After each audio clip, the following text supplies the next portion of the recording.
지적 토론을 듣도록 하겠습니다. 먼저 우리 박선영 이사장님 8분 정도 부탁드립니다. 네, 감사합니다. 저는 발표문을 읽으면서 어떻게 이렇게 나하고 생각이 똑같으신 분이 계실까 하는 생각을 하면서 읽었습니다. 잘 듣고 잘 읽었습니다.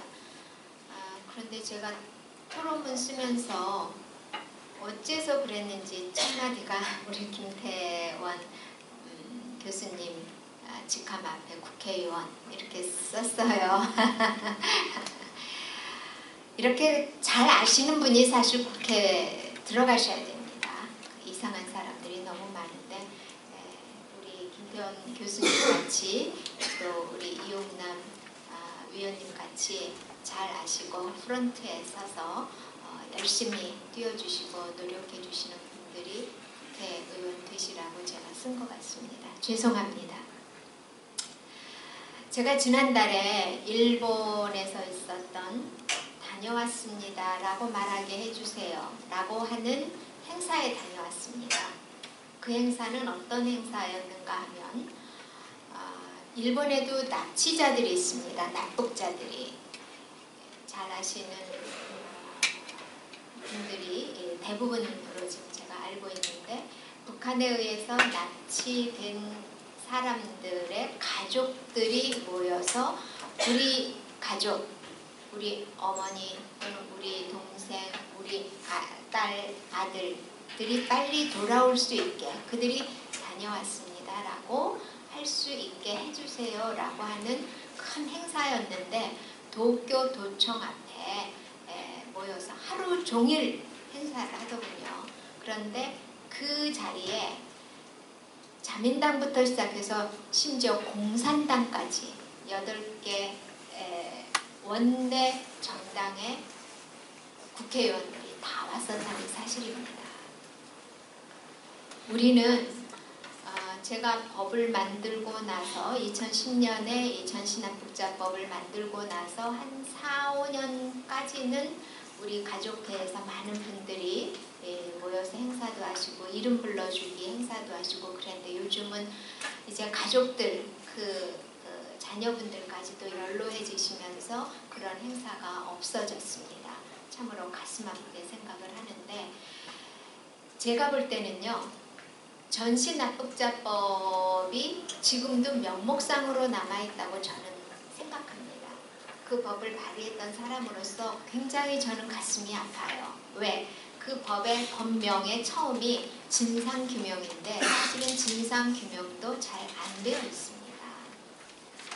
지금 95,000명, 93,000명 정도로 우리 정부가 발표를 하고 있지만 제가 또 열심히 하고 있는 국군포로 문제하고 이렇게 견주어서 보면 국군포로 어르신들을 우리 휴전을 할 때, 정전을 할 때 83,000명 정도라고 유엔사가 인정을 해서 그 중에서 3,000명을 돌려받았습니다. 그런데 지금까지 80분이 돌아오셨는데 80분이 돌아오셨는데 그분들은 돌아오셨을 때 전부 전사자 처리가 되어 있습니다. 그래서 그분들이 하신 첫 번째 일은 소속되어 있던 부대에 가서 전역 신고하고 그리고 국립현충원에 가서 전사자 명단에서 본인 이름을 지우는 거였습니다. 그러니까 그거보다 훨씬 많다는 거죠. 심지어 김일성이는 12만 명의 국군포로를 잡았다. 이렇게 얘기를 했었는데도 불구하고 우리는 정전 당시에 83,000명 정도로 끝내버리고 말았어요. 전시납북자도 마찬가지입니다. 우리 전시납북자 기념관, 파주에 있는 기념관에 보면 그 자료들이 그래도 꽤 있죠. 그거를 발굴하신 여러분들 정말 고생 많이 하셨는데요. 진상규명은 누가 몇 명이 어디서 어떻게 잡혀갔는가, 그 다음에 뒤이어서 북한에서 잡혀간 다음에 어떻게 되었는가, 생사 여부만이 아니라 그들이 어떤 행적이 남아있는가, 이게 밝혀질 때 진상규명이 되는 겁니다. 그 진상규명을 토대로 해서 어떻게 원상회복, 원상회복이라는 거는 가족의 품으로 다시 돌아오는 게 원상회복이죠. 대부분의 납북 인사분들은 아마 이제 자연 수명으로 따지면 생존의 계실이라고 기대하기가 어렵지만 어쨌든 그래서 우리가 생사 확인 그리고 돌아가셨으면 유해라도 모실 수 있게 해주고 혹시 북한에 그 혈육들을 남겨놓으셨으면 그분들을 상봉을 하게 해준다든지 하는 것들이 거기까지가 진상규명입니다. 근데 그것도 아직은 안 되어 있다라고 하는 것이고요. 오늘 주제가 대체로 보상인데 저는 보상에 앞서서 더 먼저 이루어져야 하는 것은 정부의 사죄라고 생각합니다. 왜냐? 제가 2010년도에 이 법을 만들면서 굉장히 놀라웠던 게 뭐냐면 그 당시에 저는 제3당 소속이었습니다. 제1당인 한나라당을 찾아가서 이 법을 만들자고 했을 때 대부분이 정말 10%도 안 되는 사람만 필요하지 이제라도 해야지 라고 대응을 하셨고 나머지 분들은 다 월북자와 납북자를 구별하지 못한다는 거였습니다. 2010년까지도. 그러면 그 이전까지 어땠느냐. 제가 볼 때는 1980년대까지도 납북자 가족들은 월북자 가족들보다 더 끔찍한 대우를 받았습니다. 기억하십니까? 사법고시, 행정고시, 외무고시 1, 2차 시험에 합격해도 3차 시험, 면접에서 다 떨어졌습니다. 공무원 되는 거 힘들었습니다. 유학 가려면 그 당시만 해도 국가에서 허가를 받아야 유학을 갔습니다. 신원조회를 거쳐야 됐어요. 그것도 힘들었어요. 그런 것들이 국가에 의한, 대한민국에 의한 2차 가해였다고 저는 생각합니다. 그래서 저희가 이 기념관을 지을 때 신청을 받았어요. 등록을 받았어요. 우리 가족이 납북되었습니다라는 등록을 받을 때 이 정부가 인정하고 있던 95,000명, 기록상으로 남아있는 95,000여 명의 가족들 가운데가 납북된 인사가 9만 명이 넘는데 신청을 하고 등록을 한 사람은 5,000명이 안 됐습니다. 그 이유가 뭘까요? 바로 생각하기도 싫을 뿐만 아니라 또 정부가 바뀌고 나면 또 시대가 바뀌고 나면 시절이 변해버리면 나는 다 살았지만 내 가족들이 대를 이어서 차별을 받거나 불이익을 받을 수 있다라고 하는 그 끔찍한 과거에 대한 재현. 다시 그럴 수 있다. 그런 상처 때문에 제가 아는 분, 굉장히 다 알려진 분의 부모님이기도 하고 처가의 장인 어르신이기도 한데도 등록을 안 하시더라고요. 제가 권해도 안 하시더라고요. 그리고 많은 분들은 이미 오래전에 이민을 가고 이 땅을 떠나버리셨어요. 왜요? 이 땅에 사는 것 자체가 하루하루 살아가는 것 자체가 너무 끔찍했기 때문에. 그래서 이 정부가 그러지는 않지만 대한민국의 정부는 내가 뽑은 대통령이든 아니든 전부 대한민국의 역사입니다. 그 정부입니다. 그 정부를 대신해서 정부가 사죄를 하는 것이 이 단초를 푸는 첫 걸음이라고 생각합니다. 그래야 보상도 쉽게 이루어집니다. 지금 5.18 같은 경우는요. 보상이 이미 이루어졌음에도 불구하고 정신적 피해에 대한 보상을 또 하라는 이야기가 나오고 그게 헌재까지 갔었죠. 물론 헌재에서 받아들여지진 않았지만 전시 납북자 가족들은 지금 정전된 지 70년이 흘렀지만 아무것도 된 게 없어요. 법 하나가 됐지만 그 법도 아직 명목적인 법으로 남아있고 기념관이 만들어져 있지만 그 기념관은 일반인들이 접근하기가 매우 어려운 곳에 가 있습니다. 제가 그 법을 만들고 나서 계속해서 주장을 했어요. 첫째, 기념관은 광화문에다가 세워라. 그 다음에 미아리고개.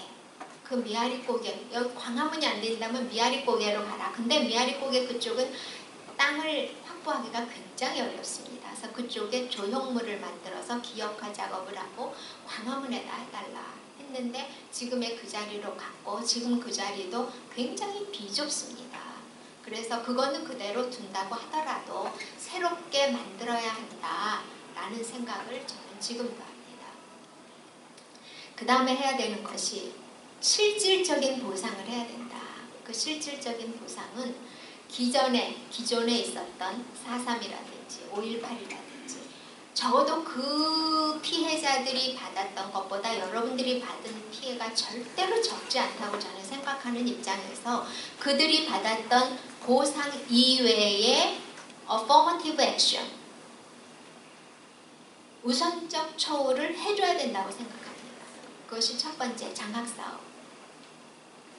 후손들이 지금 여러분들은 아마 자녀분들이실 거예요. 지금 제가 갈 때마다 뵙는 분들이 지금도 계신데 지금 바로 직계는 이렇지만 그 후손들 2세, 3세 그리고 앞으로도 마찬가지입니다. 국가폭력에 의해서 우리 선조를 월북자 취급하고 감시하고 사회에 주류에 들어가지도 못하게 막았던 그 행위에 대한 보상은 후손들에게도 이어져야 된다. 그래서 장학사업 해야 되고요. 그 다음에 주택공약 같은 거 할 때 우선권을 줘라. 취업할 때 가산점 줘라. 이거는 여러분들한테만 주라는 게 아닙니다. 기존의 다른 피해자들한테 이미 좋았던 것을 왜 여러분들은 받지 못해야 합니까? 그게 이루어져야 한다는 겁니다. 그 다음에 이 법을 만들 때 보상, 아까 우리 이사장님도 말씀하셨지만 저는 보상 내용을 넣다가 나중에 그 여당 찾아다니면서 호응을 얻어낼 때 그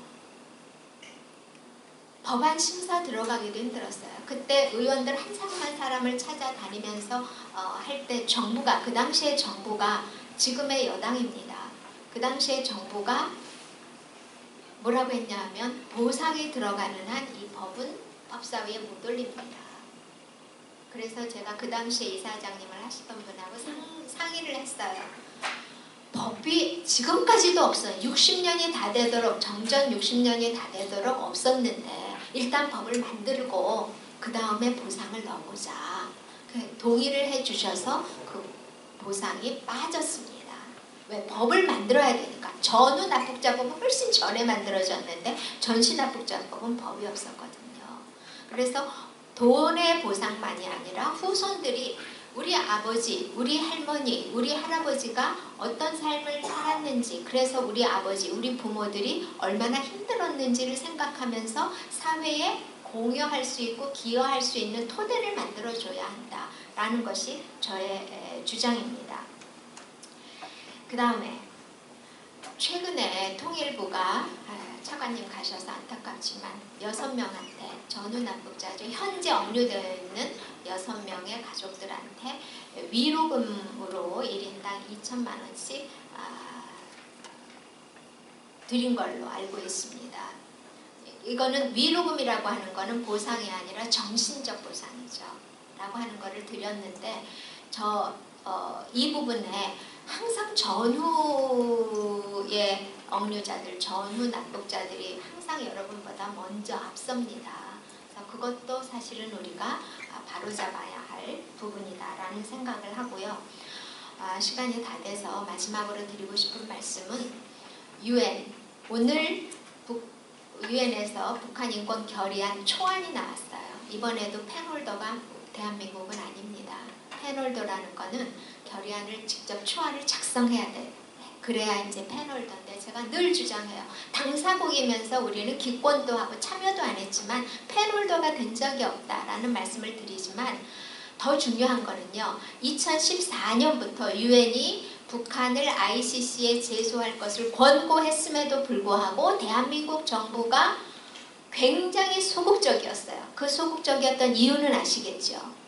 너무너무 소극적이었기 때문에 UN이 제소를 못하고 있습니다. 대한민국 정부가 ICC에 제소를 해야 해요. 저는 김정은을 이미 15년 전에 제소를 했어요. 개인이 하거나 우리 물망초가 하는 거는요. 그냥 물망초가 했다라고 하는 언론의 보도 한 줄 나는 것이지 ICC의 제소 사건이 워낙 많이 오기 때문에 국가가 해야지만 가능합니다. 그래야 기소를 할 수가 있어요. 수사에 착수할 수가 있어요.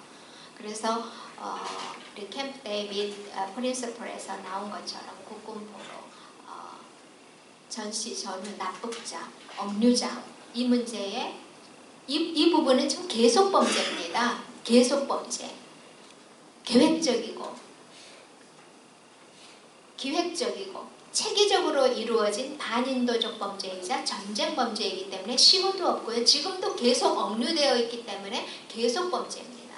그래서 이 정부가 좀 더 적극적으로 ICC 제소 같은 일을 해줬으면 좋겠고 더 중요한 것은 교과서에 실어줘야 됩니다. 교과서에 납북자의 납자도 안 나오는데 국민이 알겠습니까? 국민이 알아야 아는 만큼 보이고 보이는 만큼 행동하게 되어 있습니다. 그래서 제가 사실은 교육에 굉장히 관심이 많은데 이 교육이 제대로 되어야 역사가 바로 섭니다. 그래서 여러분들의 이야기가 전시 납북자의 이야기가 교과서에 실리도록 하는 운동을 함께 해주시면 어떨까 하는 생각을 합니다. 제가 조금 시간을 많이 쓴 것 같아서 죄송하게 생각합니다. 감사합니다.